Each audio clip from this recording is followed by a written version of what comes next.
covers more than 70% of the planet's surface and contains some of the richest and most valuable ecosystems in the world. These aquatic ecosystems are made from many different organisms and are carefully intertwined, but they are also very fragile. If you mess with the balance of the ecosystem by adding chemicals or new species, things can quickly get out of control and dramatically change how the ecosystems function and might even make it completely crumble. One very important aquatic ecosystem is right here, the Great Lakes. It is the largest store of fresh water in the world and is home to countless plants, animals, and bacteria that interact every day, keeping the equilibrium of the system. But there is one thing that's threatening this harmony: the Asian carp. The Asian carp, native to China, have recently become an imminent threat to our Great Lakes ecosystems. This all started about 45 years ago. 4 different species, black, silver, grass, and bighead carp, were imported to the southern United States. They were intended to be used to clean fish ponds because they filter large amounts of plankton every day. But they quickly made it into the Mississippi River, where their populations exploded because of the abundance of food and space.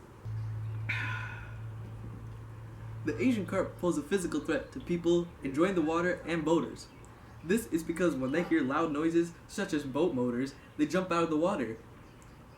Asian carps can reach over 1 meter above the water, smacking people out of their boats. A hit from a 40-kilogram Asian carp can do a lot of damage. But there's a bigger threat. The larger threat is to the ecology of our lakes and rivers. Silver and bighead carp can eat 20% of their body weight in plankton per day. This greatly decreases the amount of food for native fish, and this greatly decreases their numbers.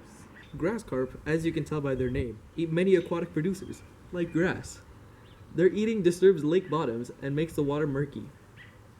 This makes it difficult for other fish to find food and for sunlight to reach plants rooted at the lake. This foraging destroys valuable wetland habitats and makes it hard for fish to find breeding and younger fish to find shelter. The Asian carp breed very quickly, which causes their numbers to get out of control. All of these factors combined have killed off many small native fish, which in turn decreases the number of large sport fish, which rely on these native fish as a food source. This greatly disrupts the ecosystem. As of now, these fish are limited to only the United States, but pose a very real threat of entering the Great Lakes through waterways. This is being prevented by building electric fish fences in between rivers going from the Mississippi River to the Great Lakes.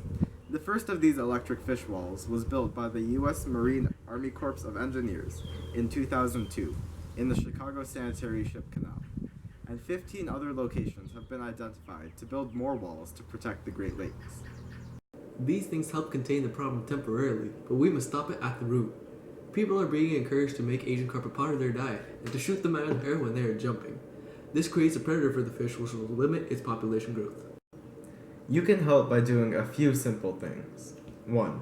Never import live fish of any kind into Canada. 2. Learn to identify the 4 different kinds of carp, and do not let them go when you catch one. And 3. If you do happen to catch an Asian carp in the Great Lakes, report it immediately to the Invading Species Hotline by calling the number on your screen, or by going to www.invadingspecies.com/report.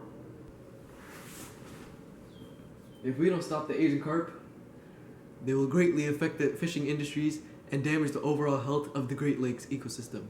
This is why we must act now.